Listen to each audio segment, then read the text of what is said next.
Amigos, hacemos un repaso por las informaciones aquí en Ponte al Día. Lirio Pérez, quien les habla, Néstor Brito Landa, ya estamos listos para comenzar con las informaciones. La Internacional Socialista expresó su preocupación por la crisis venezolana. A su juicio, el Ejecutivo Nacional promueve un conflicto entre los poderes públicos, utilizando para ello al Tribunal Supremo de Justicia contra la Asamblea Nacional. La institución se solidarizó con el declaratorio del Consejo Permanente de la OEA, donde expresó su respaldo a la iniciativa de los expresidentes José Luis Rodríguez Zapatero, Leonel Fernández y Martín Torrijos para iniciar el diálogo real y efectivo entre gobierno y oposición. Además, hicieron referencia a la liberación de los presos políticos Leopoldo López, Antonio Ledesma y Manuel Rosales. Expresaron que existe una violación al debido proceso y que esto es una de las correcciones que debe hacer la instancia judicial. Finalmente insistió en que el propio gobierno debe cesar la criminalización de la protesta cívica. El apoyo a la presidenta suspendida de Brasil, Dilma Rousseff, al gobierno venezolano y el llamado a una mayor integración regional centralizaron la declaración final de la 20ª Cumbre Social del Mercosur. El traspaso de la presidencia pro tempore del organismo a Venezuela fue criticada por el canciller paraguayo Eladio Loizaga, quien manifestó el desacuerdo de su país a que Venezuela tome el mando temporal del Mercosur porque considera que quien presidía esta instancia tiene que tener las credenciales democráticas de respeto a los derechos humanos y mucha estabilidad económica, cosas que a su juicio no cumple Venezuela. Las organizaciones sociales rechazaron su postura y en un acto simbólico, el representante del gobierno uruguayo ante las cumbres sociales, Federico Gómez Soro, hizo el traspaso del mando de esta instancia a la delegación venezolana y llamó a respetar el derecho internacional. El presidente de Paraguay, Horacio Cartes, afirmó que el mundo está siendo testigo de los abusos sufridos por el pueblo de Venezuela y expresó que Paraguay, como miembro del Mercosur, no puede permanecer en silencio con respecto a esta situación. El mandatario aseguró que Paraguay respeta los principios de no intervención y la autodeterminación de los pueblos, pero expresó que cuando se violan los derechos humanos y las libertades fundamentales, como a su juicio está sucediendo en Venezuela, ningún país puede quedarse de brazos cruzados. Por esta razón, el país suramericano es el único que ha dado su apoyo explícito al secretario general de la OEA, Luis Almagro, en el proceso de aplicación de la Carta Democrática a Venezuela para aumentar la presión internacional sobre el gobierno del presidente Nicolás Maduro. El defensor del pueblo, Tarek William Saab, dijo que en Venezuela no se violan los derechos humanos y aseguró que muchos de los países que hoy cuestionan las políticas en esta materia tienen serios problemas en el tema. Parte de sus declaraciones hicieron saber que Venezuela permanece activamente en la Comisión de los Derechos Humanos, pero a su juicio existen muchos sectores que buscan una intervención militar en el país. Este planteamiento fue emitido por el Defensor del Pueblo en el marco de la clausura del 13º Festival Mundial de Poesía celebrado durante el pasado sábado, el cual se llevó a cabo con la participación de varios poetas provenientes de más de 40 países, desplegado desde el 26 de junio por todo el territorio nacional y mediante el mismo se reivindicó el uso de la palabra como herramienta para la paz en la nación. El diputado a la Asamblea Nacional por la Mesa de la Unidad Democrática, Julio Montoya, denunció que su hijo y la madre de este fueron secuestrados durante 6 horas el pasado viernes en la noche. A través de su cuenta en Twitter, el parlamentario informó que ambos fueron liberados sin presentar daño físico alguno y detalló que la camioneta en la que se trasladaban fue robada por los secuestradores. Precisó que el modelo del vehículo es una Fortuner Toyota. Resaltó que desconoce el móvil de este hecho. Sin embargo, agradeció que sus allegados estén vivos y libres. La división interna de la Mesa de la Unidad Democrática dificulta el diálogo entre el gobierno y la oposición. Así lo señaló el diputado a la Asamblea Nacional por el PSV, Elías Jagua, en el programa Al Descubierto. Desde allí comenzamos comunicaciones con Ramos Alú, con Julio Borges, con distintos sectores. Hasta tanto ellos dijeron, no nos sentamos si no hay un tercero. Entonces el presidente Maduro convocó, invitó en su condición de jefe de Estado a los 3 expresidentes. Ellos aceptaron esa mediación, ese acompañamiento. De hecho, fueron a la primera reunión en República Dominicana y luego se retractaron. ¿Por qué? Porque Capriles se impuso. Tenemos que entender que hay una situación de conflicto interno en el seno de la MUD por los liderazgos. Capriles cree que dialogar le resta liderazgo en su iniciativa, que es de él. Del mismo modo, Elías Jagua aseguró que el gobierno no obstaculiza el proceso del referendo revocatorio. Destacó por el contrario que la oposición ha incurrido en irregularidades durante el desarrollo de la recolección de firmas. Mira, de 3 millones de firmas que anunció Ramos Alut y Capriles, que habían recogido el primer día que anunciaron, pasaron luego a 2.600.000, 2.800.000. Después dijeron que eran 1.900.000. Cuando se fue a la primera revisión de firmas, 605.000 firmas eran chimbas, pues, ¿no? Firmas sin cédula, cédula sin firma, huellas sin firma, firmas sin huella, muertos firmando, privados de libertad firmando, gente que no firmó y le falsificaron la firma, ¿no? Todo eso comporta delitos penales. Finalmente, el diputado insistió en que no es posible que se aplique la Carta Democrática en nuestro país porque a su criterio no existe una ruptura en el orden constitucional. El gobernador del estado Miranda, Enrique Capriles Radonsky, insiste que el gobierno nacional está llamado a dialogar como una forma de ganar tiempo para no someterse al referendo revocatorio, porque sabe que no tendrá el respaldo de la mayoría. Capriles cuestiona la mediación del expresidente español José Luis Rodríguez Zapatero, pues a su juicio no está en sintonía con el cambio que claman los venezolanos. Por lo tanto, considera que se deben incorporar otros mediadores como la Iglesia Católica. Pide que sea el Papa Francisco quien designe un representante para conducir el proceso de diálogo en el país. El gobernador de Miranda precisó que en los próximos días el CNE debería anunciar la fecha de recolección de 20% de las firmas. De lo contrario, reiteró que el pueblo tendrá que movilizarse para exigir que el proceso continúe. Simpatizantes del oficialismo marcharon el pasado sábado en Caracas para expresar su respaldo al gobierno del presidente Nicolás Maduro y en rechazo a una supuesta embestida del imperialismo norteamericano. Esta actividad se hace días después de que Obama instó a las instituciones venezolanas a liberar a los presos políticos y a que se respete el revocatorio que promueve la oposición. Uno de los marchantes, que se identificó como César Sánchez, vocero del Frente del Adulto Mayor Mauro Vive, indicó que acudió junto a otros ancianos a la actividad haciendo acto de presencia apoyando al mandatario nacional, al Frente Revolucionario Socialista y en contra del imperialismo que a su juicio quiere poner injerencias en nuestro país. El oficialista aseguró que esta es la primera de las actividades que realiza el Gran Polo Patriótico en respaldo al presidente Maduro. Según Edgar Zambrano, diputado a la Asamblea Nacional por la Unidad, las elecciones de alcaldes y gobernadores podrían ser el 11 de diciembre de este año. Zambrano enfatizó que la prioridad de la MUD siempre será el revocatorio, pero aseguró que de realizarse los comicios regionales, la oposición estará preparada para enfrentar ambos procesos electorales.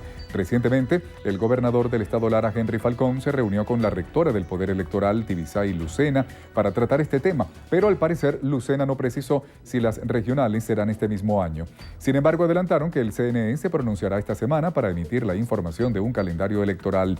El mandatario larense habría hecho entrega de un documento sobre una revisión exhaustiva sobre los lapsos del referéndum que arrojó como resultado que la convocatoria puede darse para el 6 de noviembre. Durante una reunión bilateral de trabajo entre Venezuela y Portugal, el ministro para la Industria y Comercio, Miguel Pérez Abad, destacó que el gobierno continuará con su política de ajustes salariales para frenar el impacto de la inflación en los salarios. El también vicepresidente del área económica señaló que la próxima semana se reunirá con los productores y empresarios nacionales para sellar una alianza y movilizar con recursos propios, materias primas, insumos y bienes importados para aumentar los niveles de abastecimiento en el país. A su criterio, de esta manera se podrá ir cubriendo progresivamente el abastecimiento y quebrar los indicadores de inflación. Finalmente precisó que con la agenda económica bolivariana, Venezuela entrará en una nueva etapa estelar e invitó a Portugal a participar en la recuperación e invertir con confianza en el país. Amigos, y según el calendario bancario del año 2016, publicado por la Superintendencia de las Instituciones del Sector Bancario, la banca pública y privada no prestarán sus servicios el día de hoy ni tampoco mañana martes por la conmemoración de San Pedro y San Pablo y la celebración del Día de la Independencia, respectivamente. Sudeban informó que tras estos 2 días festivos, las instituciones financieras retornarán a sus actividades normales el miércoles 6 de julio.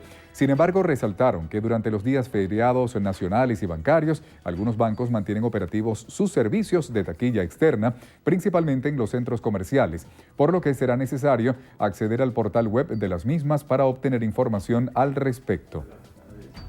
El presidente de la Asamblea Nacional, Henry Ramos Ayub, afirmó que el alto mando de la Fuerza Armada Nacional escogió apoyar al presidente Nicolás Maduro antes que respaldar la Constitución. A través de su cuenta en Twitter, el jefe del Parlamento Nacional afirmó que no se puede mantener un diálogo con la Fuerza Armada Nacional. Calificó de imposible sostener conversaciones con una pistola apuntándole en la sien. Por otro lado, respondió a las declaraciones del vicepresidente de los consejos locales de abastecimiento y producción, Freddy Bernal, refiriéndose a su plan de trabajo como conucos tecnificados. Finalmente, insistió en que los motores para la economía impulsados por el Ejecutivo solo aumentan la escasez y los precios. Explicó que no se puede producir en un país donde se persigue a los productores.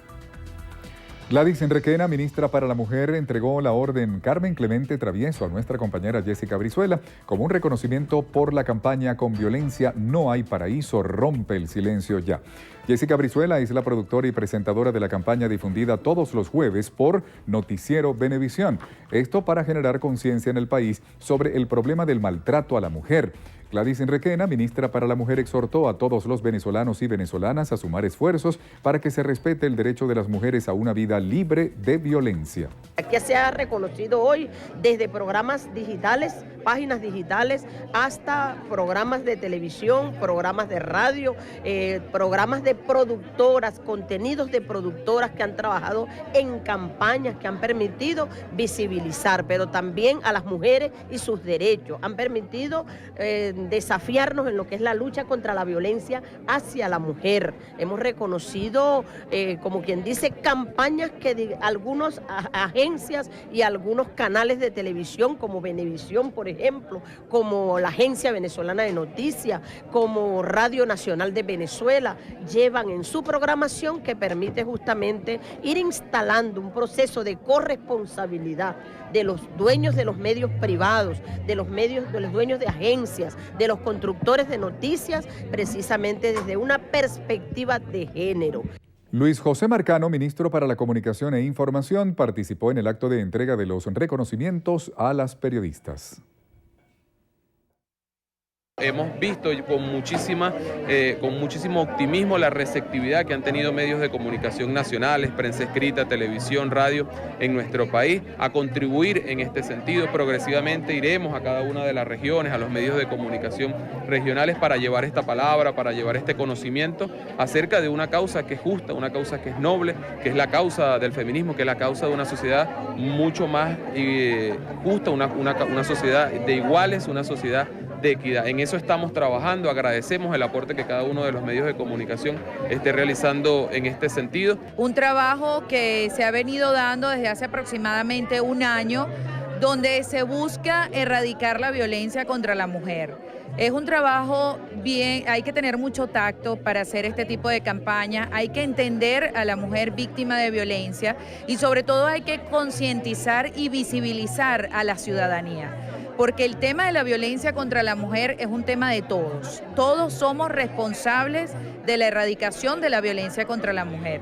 Y debemos partir desde nuestras propias vidas. Es decir, cómo como madre voy a educar a mis hijos. Bueno, felicitaciones a nuestra compañera Jessica Brizuela por este reconocimiento y por el aporte que hace a través de Noticiero Venevisión para la construcción de una mejor sociedad. Hacemos una primera pausa. Pero al regreso venimos con más información para todos ustedes.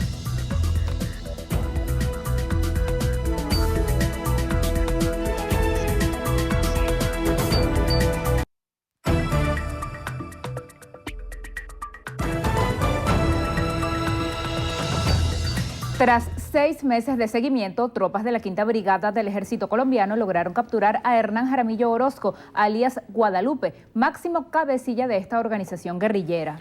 La detención de Guadalupe se produjo en una operación desarrollada en la Hacienda La Miel, área rural de Ibagüe, capital del departamento del Tolima. Las investigaciones señalan que Guadalupe tenía como objetivo reactivar el grupo guerrillero para hacer presencia en los límites de los departamentos del Tolima y Huila. Acusado de los delitos de rebelión y extorsión agravada, Jaramillo se había escapado el pasado mes de mayo, tras lo cual las autoridades colombianas lanzaron una cacería en el departamento de Tolima, en el centro del país. La captura de Guadalupe se une a la de Jairo Agudelo Ortiz, alias Mono Wilder, cabecilla del Frente de Guerra Suroccidental del ELN, que opera en la costa pacífica, quien fue apresado el pasado jueves en Buenaventura. En Bagdad, al menos 213 muertos y 200 personas heridas fue el saldo de un doble atentado suicida ocurrido en el centro de la ciudad iraquí. Según información policial, un camión bomba fue detonado en una calle comercial muy concurrida del barrio de Carrada, mientras que la segunda explosión fue perpetrada en un mercadillo del barrio Shahab, al sureste de la capital. El autodenominado Estado Islámico reivindicó la autoría del ataque en un comunicado publicado en Internet, apuntando que se atacó deliberadamente a musulmanes chiíes.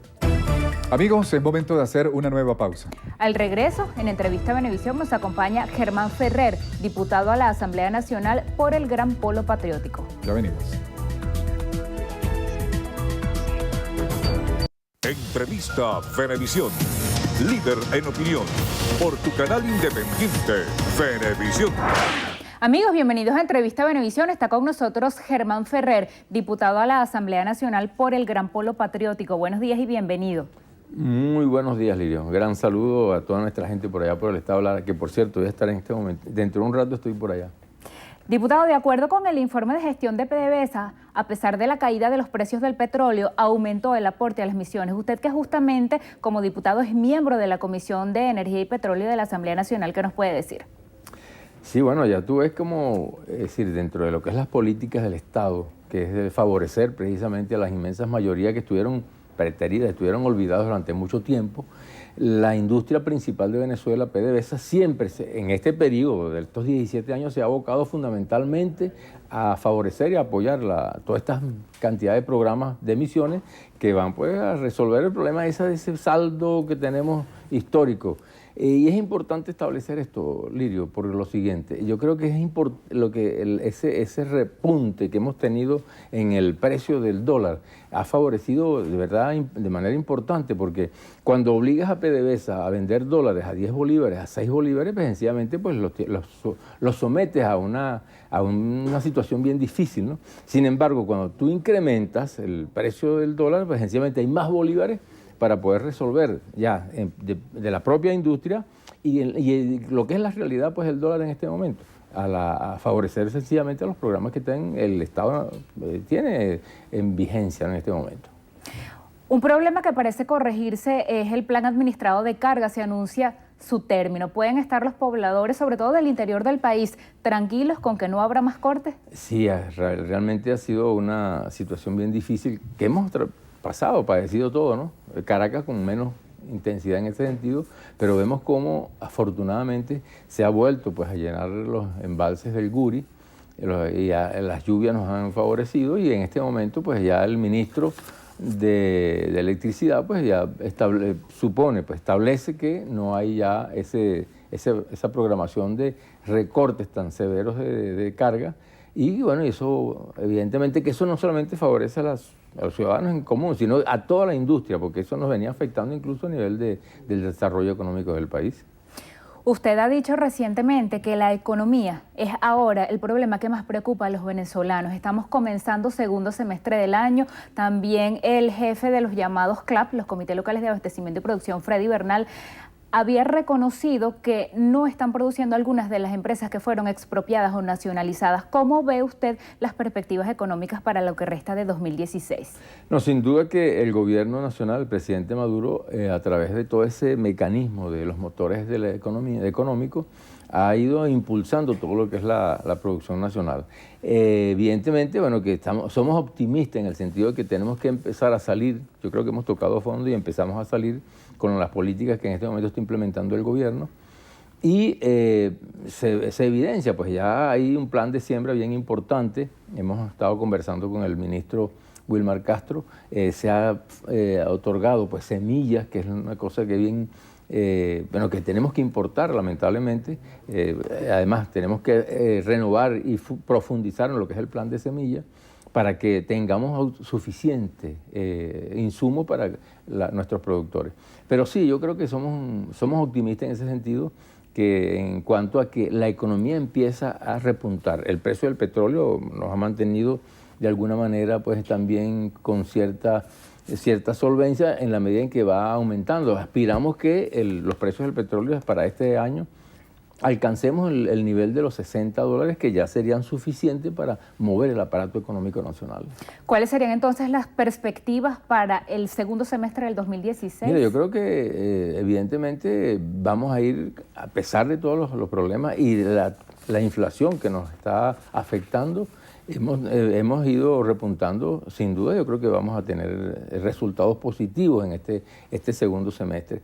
Y bueno, apoyando lo que ha dicho el compatriota Freddy Bernal, con relación a la necesidad de revisar todo lo que fueron esos mecanismos de expropiación que hubo, es decir, que recientemente tuvimos, bueno, y evaluar pues cuál ha sido el resultado y tomar decisiones con relación a eso. Si hay que repotenciar, o sea, qué mecanismos buscar para que verdaderamente esos emprendimientos que hubo, que fueron expropiados, sencillamente poder relanzarlos nuevamente productivamente, pues. ¿Cabe incluir al sector privado? Por supuesto que sí. Yo creo que aquí tenemos que, sector público y sector privado, tenemos que entre todos avanzar hacia a lo que es la respuesta económica del país. Para mí el problema fundamentalmente es económico. Resolviendo el problema económico, yo creo que le damos respuesta también a una cantidad de problemas que existen a nivel, obviamente, pues, con producción. Si nosotros no producimos, vamos a seguir con la misma situación. Tenemos que producir para abatir el desabastecimiento, la inflación y la escasez. Sencillamente, pues, vamos a favorecer a los sectores públicos y a los sectores privados para que entre todos avancemos a resolver el problema económico de Venezuela. Diputado, el diálogo. Voceros tanto de oficialismo como de oposición se acusan mutuamente de utilizarlo como una medida dilatoria para ganar tiempo. ¿Es posible? ¿Es necesario? Yo creo que es absolutamente indispensable que nosotros hablemos pues, del diálogo, establezcamos un diálogo oposición y gobierno en función de los grandes intereses del país. Y aquí no todos los de un lado son buenos ni todos los de otro lado son malos. Yo creo que aquí hay personas entre todos, incluso en ambos extremos, que estamos conscientes de la necesidad de avanzar hacia un diálogo y a ver los problemas fundamentales del país. A través de la Asamblea hemos planteado infinidad de veces la necesidad de que nosotros desde la Asamblea nos aboquemos es a los problemas fundamentales para que le demos respuesta al pueblo. Y no politizar algunas situaciones en las cuales, bueno, por tener una ganancia política, estamos afectando el desarrollo del país. El revocatorio usted ha dicho que es factible, pero en su momento. La oposición tiene prisa porque comience la recolección de 20% de firmas para activarlo y su colega diputado Edgar Zambrano decía incluso fechas. Él dice que puede hacerse revocatorio en octubre y elecciones regionales en diciembre. Mire, aquí hay un árbitro, que es el Consejo Nacional Electoral, y hay un reglamento, el que incluso se aplicó con el presidente Chávez. Entonces vamos a ver los lapsos que establece el Consejo Nacional Electoral. Y bueno, sí, yo creo que es necesario que el pueblo se manifieste, que haya consulta popular, porque en definitiva nosotros fuimos quienes, desde el chavismo, quienes propusimos ese mecanismo de participación constitucional, de participación popular, que es lo que en definitiva nos va a resolver todos los problemas, con la presencia y la participación protagónica de nuestro pueblo. Mientras llega ese lapso que usted cita, ¿qué es lo urgente que debería hacerse para atender las necesidades principales de los venezolanos? Bueno, te digo, hay que fortalecer el aparato productivo, sin duda alguna.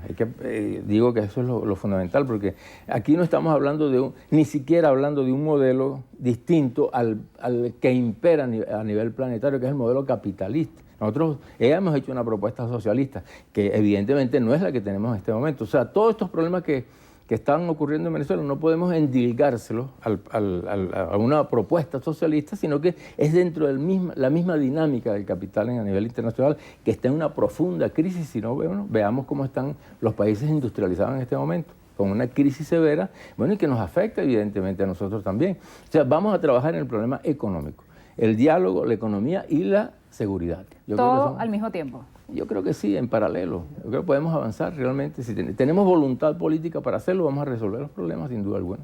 Incluso trabajando de la mano con la oposición. Incluso trabajando con los factores de la oposición que quieran de verdad, este país, que avancemos todos en función de las respuestas fundamentales al país, más allá de trascender pues, de lo que no son nuestras parcialidades políticas, para que avancemos todos como país hacia la gran respuesta de nuestro pueblo. Diputado, muchas gracias por haber aceptado esta invitación. Despedimos así Entrevista Venevisión con Germán Ferrer, diputado a la Asamblea Nacional por el Gran Polo Patriótico, y quedamos contigo, Néstor. Muchísimas gracias, Lirio. Amigos, y hasta aquí la presente emisión. Recuerden, Noticiero Venevisión, Canal 4 reporta y ustedes deciden. Feliz día para todos.